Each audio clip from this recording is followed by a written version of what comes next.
l'idée, c'est de regrouper tous les services médicaux et paramédicaux sur un même secteur, on va dire pour faciliter le bon usage par les patients. Donc la commune de Marigné va acquérir effectivement un local de 50 mètres carrés pour pouvoir installer des nouveaux médecins. Et puis il y aura aussi des services paramédicaux, laboratoires et puis commerce liés au secteur paramédical. Bonjour Audrey Bourdier. Et bonjour Lucas, bonjour à tous. Invité Radio Mont-Blanc, monsieur le maire de Marigné, Christophe Perry. Bonjour monsieur Perry. Bonjour, je vous remercie pour votre invitation. Alors cela fait maintenant 4 ans que vous êtes en poste. Plusieurs projets ont déjà été concrétisés, d'autres sont en cours, nous allons y revenir. Parmi ceux concrétisés, il y a le contournement de Marigné. Alors il n'a pas commencé sous votre mandature, mais le dernier tronçon est entré en service il y a presque 2 ans. Est-ce que depuis Marigné a retrouvé de la quiétude ? Tout à fait. En ce qui me concerne, j'ai toujours été un fervent défenseur du contournement de Marigné. Et aujourd'hui, force est de constater que la qualité de vie dans notre commune s'est fortement améliorée depuis la mise en service du contournement, notamment le trafic poids lourd. On a un trafic poids lourd qui est beaucoup moins important qu'auparavant. Donc on a retrouvé quand même beaucoup de quiétude dans Marigné. Et cela a permis aussi certains réaménagements de voies, je pense notamment à l'avenue d'Anterne. Et puis dans le même temps, vous continuez à développer les pistes et les voies cyclables. Tout à fait, avec un projet effectivement qui est prioritaire, c'est la finalisation de la voie verte Léman-Mont-Blanc. Marigné, je crois qu'on est la dernière commune sur laquelle cette voie n'a pas été finalisée. Et donc on a réalisé, le département de la Haute-Savoie, puisque c'est le département qui porte ce projet, d'ailleurs je les remercie, donc a réalisé il y a 2 ans en arrière la passerelle sur le Gifre au niveau de l'espace d'animation. Et on va poursuivre les travaux cette année normalement avec l'aménagement de la rue des Pacos, c'est-à-dire le tronçon entre l'espace d'animation au niveau de la société Bosch et puis le secteur de Chémillet à la sortie de Marigné. Donc un projet qui est bien avancé et porté par le département de la Haute-Savoie. Donc on les remercie à nouveau. Et une fois que ce tronçon sera terminé, il sera possible de relier Cluses à Bonneville et même au-delà ? Tout à fait, Cluses à Bonneville, en voie cyclable, une voie propre dédiée au cycle. Et cette voie va nous permettre aussi c'est en quelque sorte une colonne vertébrale qui va nous permettre de développer aussi d'autres voies vertes, notamment en direction de Vougy. Et puis à plus long terme, on a des projets aussi en direction de Saint-Joire, puisque c'est un axe aussi emprunté par les cyclistes qui est très dangereux. Autre mobilité douce du côté de Marigné, c'est celle du train. Marigné fait partie des quelques communes de la vallée de l'Ar, va avoir une gare où les trains s'arrêtent. Pourtant, il n'y en a qu'une quinzaine, une vingtaine par jour. Des travaux seront bientôt entrepris pour augmenter la cadence, mais pas de doublement de voies prévu. Est-ce que vous le regrettez ? Après, on va réussir avec des aménagements de sécurité, de signalisation, à doubler le nombre de trains. Donc, ce qui est déjà, je pense, une belle performance. Non, le doublement de la voie, ça avait été évoqué à l'époque, quand il y avait les projets des Jeux Olympiques sur Annecy. Mais aujourd'hui, toutes les études montrent que ce doublement de voie n'est pas nécessaire pour faire passer beaucoup plus de trains. Voilà. Par contre, c'est un projet qui va être décalé, puisqu'initialement, les travaux devaient avoir lieu en 2025-2026. Et la SNCF nous a informé que cette modernisation n'aurait lieu qu'en 2028-2029, ce qui va nous amener, nous, effectivement, au niveau de la commune, à décaler aussi le projet de l'aménagement du pôle d'échange multimodal, c'est-à-dire les abords de la gare de Marigné. Donc il y a un projet qui est en cours d'étude, mais ce projet, effectivement, sera décalé plutôt sur 2028-2029. Qu'est-ce qu'on pourrait y trouver, justement, à l'horizon 2028-2029 ? Disons, c'est surtout d'avoir des parkings qui soient beaucoup mieux aménagés, déjà, pour favoriser à la fois le covoiturage et à la fois l'utilisation du train. Et puis aussi les modalités douces. On a aujourd'hui des arrêts de bus qui ne sont pas sécurisés. Donc l'idée, c'est de raménager effectivement toute la place de la gare pour sécuriser l'accès, notamment au mode doux, les quais de bus notamment. Voilà. Est-ce que le passage à niveau qui se trouve juste à côté de la gare sera supprimé ? Non, il n'y aura pas de suppression de ce passage à niveau, puisqu'avec le contournement aujourd'hui, on peut tout à fait traverser Marigné sans avoir emprunté ce passage à niveau. Marigné, c'est aussi une population qui augmente constamment et la nécessité d'accueillir ces nouveaux habitants, de les loger tout d'abord. Comme toutes les communes de Haute-Savoie, vous devez construire des logements, mais ce n'est pas si facile que ça. Vous êtes, en tant que maire, un peu pris entre deux feux, entre les promoteurs et puis les habitants qui n'ont pas envie de voir un immeuble construit à côté de chez eux. Tout à fait. Donc on a une nouvelle obligation qui s'impose à toutes les communes de la vallée de l'Arve depuis 2023. Donc on est passé à une obligation de construire 25% de logements sociaux, alors qu'auparavant on était assujetti qu'à 20%. Alors je vais donner un chiffre très simple. On a aujourd'hui sur Marigné 450 logements sociaux. Il nous manquait avec les 20% 160 logements, et le fait de passer à 25%, on doit construire 260 logements au lieu de 160. Alors ça pose un certain nombre de difficultés. La première difficulté, c'est qu'on est aujourd'hui dans un marché de l'immobilier qui est très tendu, et ce qu'il faut comprendre en fait, c'est que c'est le logement, c'est l'accession à la propriété finalement qui paye le social. Donc à partir du moment où les projets immobiliers, je dirais d'accession à la propriété sont bloqués, ce qui est le cas actuellement, eh bien il n'y a pas de social. Donc ça va être très compliqué de respecter nos obligations de création de logements sociaux. Et puis l'autre problématique effectivement, c'est que on a des habitants aujourd'hui qui souhaitent qu'on ralentisse le rythme des constructions. Moi j'en fais partie en tant que maire. Parce qu'à un moment donné, on a une vallée qui aujourd'hui est quand même saturée. Vous avez qu'à aujourd'hui, quand vous allez... Moi, je travaille sur La Roche-sur-Foron. Tous les matins, je vais de Marigny à La Roche-sur-Foron, et c'est vrai que les voies de circulation sont complètement saturées. Donc à un moment donné, il faudra faire des choix, et on est pris en étau entre notre volonté de réduire le nombre de constructions et puis les obligations que nous impose l'État de construire toujours plus, avec à la clé des amendes qui nous sont imposées. Donc ça, c'est un vrai problème. Surtout que ce seuil de 20% à 25%, on a l'impression qu'elle a été décrétée du jour au lendemain. Et du jour au lendemain, Marigné s'est retrouvé encore plus dans l'illégalité. Tout à fait, on a été pénalisé. Et donc nos amendes, on payait des amendes au titre de la loi SRU. Nos amendes sont passées de 40 000 à 86 000 euros. Et aujourd'hui, la plupart des communes de la vallée de l'Arve payent des amendes. Et moi, je dénonce un petit peu cette politique un peu punitive, qu'on laisse les maires gérer leur collectivité. On est tout à fait prêt à faire du logement social, mais il ne faut pas le faire à n'importe quel prix. Il faut faire du logement de qualité, et il faut aussi respecter les habitants qui sont présents. Quand vous construisez un immeuble dans un quartier résidentiel, il faut tenir compte aussi des gens qui vivent à côté. Il faut tenir compte aussi de la qualité de vie, faire en sorte que tout le monde puisse vivre ensemble dans de bonnes conditions. Voilà. Et donc, il ne faut pas non plus qu'on aille à marche forcée sur ces constructions, parce qu'on est en train de dégrader notre qualité de vie. D'autant qu'il y a bientôt la loi zéro artificialisation nette qui va rentrer en vigueur. Comment ça va se concrétiser à Marigné ? C'est-à-dire qu'aujourd'hui, on travaille sur du renouvellement urbain. C'est-à-dire que l'idée, c'est de ne plus construire sur des secteurs qui ne sont pas urbanisés, mais si vous avez un secteur avec des anciennes constructions qui sont plus aux normes, des vieux bâtiments, l'idée, c'est de reconstruire sur ces secteurs-là plutôt que d'aller utiliser ou consommer des terrains constructibles. Ce qui en soi est plutôt une bonne idée. Néanmoins, il faut quand même aussi respecter le voisinage. Et donc, en ce qui nous concerne, on est très très vigilant à ça. Et moi, je suis amené régulièrement à refuser de nombreux permis de construire. J'ai encore refusé, il y a 15 jours, un permis de construire pour 30 logements, puisque le projet ne s'insérait pas dans le paysage. Et pourtant, vous avez quand même des programmes immobiliers en cours à Marigné. Vous êtes notamment en train de construire des logements pour personnes âgées indépendantes. Oui, tout à fait. Donc l'idée, on a beaucoup de nos aînés qui arrivent à un certain âge et ont du mal à rester seuls, ont du mal à entretenir leur appartement, leur grand appartement ou leur résidence principale. Et ces gens-là, ils cherchent des solutions de logement sans plus pour adaptées. Autant aller tout de suite à l'EHPAD. Voilà, tout à fait. L'idée, c'est de trouver un intermédiaire entre l'EHPAD et puis, on va dire, la villa individuelle ou l'appartement. Donc l'idée, c'est de construire effectivement une trentaine de logements qui seront réservés aux personnes âgées de plus de 65 ans. Donc ça sera des logements locatifs avec des loyers accessibles, puisque l'idée aussi c'est que tout le monde puisse y avoir accès. Et donc ces logements seront réalisés à côté de la maison de santé.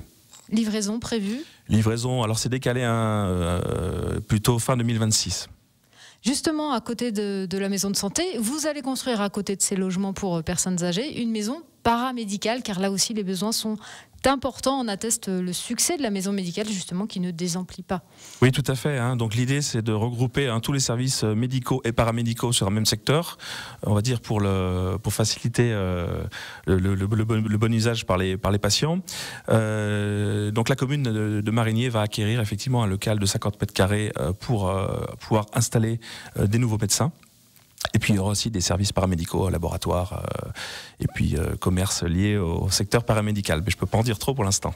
Christophe Perry, le maire de Marigné. On fait une petite pause et puis on revient juste après. Christophe Perry, monsieur le maire de Marigné, est l'invité d'Audrey Bourdier. Alors monsieur Perry, on continue à parler service à la personne, mais cette fois pour les plus jeunes, puisque la construction d'une crèche et d'une halte garderie est dans les tuyaux. Et ça va faire plaisir aux parents qui nous écoutent. Oui, tout à fait. Donc la commune de Marigné a acquis un terrain en 2021 face à l'école Gré-Paris, donc un terrain de 5000 m², sur lequel la communauté de communes Faucigny-Glières va construire effectivement une crèche halte-garderie de 30 places, ainsi qu'un nouveau restaurant scolaire pour l'école Gré-Paris, puisque notre restaurant scolaire est aujourd'hui saturé.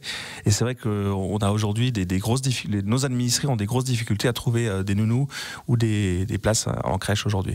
Oui, c'était un problème qui a été identifié sur le territoire de la commune et de la communauté de communes. Tout à fait. Il y a beaucoup de parents aujourd'hui qui se retrouvent un petit peu dans le désarroi puisqu'ils n'arrivent pas à trouver de mode de garde.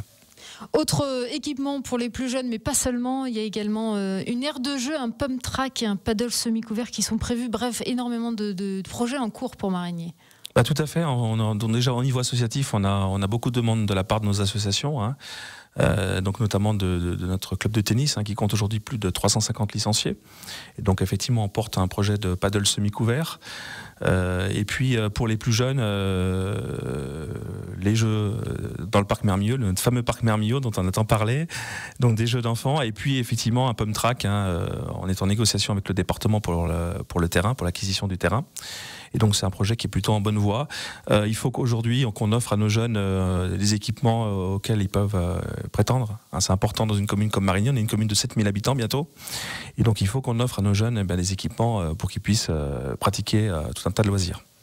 Autre dossier à Marigny ces derniers temps, il a beaucoup plu dans la vallée de l'Arve, il y a encore de la pluie annoncée pour cette semaine. Les nappes phréatiques de la région se sont considérablement remplies. Pourtant, l'alimentation en eau potable s'est imposée ces dernières années comme un enjeu majeur pour les communes. Vous d'ailleurs à Marigny, vous allez inaugurer ce jeudi un réservoir. Tout à fait, donc ça c'était un des projets phares de notre mandat, c'est certainement un des projets les plus importants, même si ça ne parle pas forcément aux habitants, hein. Vous savez, le matin quand on ouvre notre robinet on a de l'eau, on se pose pas forcément de questions de savoir d'où vient l'eau, mais effectivement on a la chance à Marigny d'avoir des sources avec des débits très très importants, et donc on avait tout un secteur de la commune déjà qui n'avait pas de défense incendie, hein, donc tout le secteur d'Ossa, donc il fallait assurer une défense incendie, donc stocker de l'eau pour pouvoir intervenir en cas d'incendie.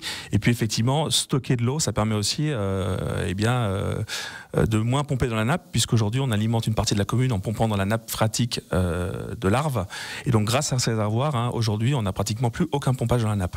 Donc la totalité de la population de Marigny aujourd'hui est pratiquement desservie en eau potable grâce à nos sources. Par le passé, notamment pendant la sécheresse de 2022, vous avez eu des soucis justement d'approvisionnement en eau potable ? Justement, ces sources vous ont préservé? Non, on n'a jamais eu sur Marigny, en tout cas, de soucis d'alimentation en eau potable, en sachant qu'on a une des plus grosses nappes d'eau, que ce soit au niveau du Gifre ou au niveau de l'Arve, de la vallée de l'Arve. Voilà. Mais si on peut éviter de pomper dans la nappe, on préfère utiliser les sources superficielles. Donc inauguration ce jeudi du réservoir d'Ossa.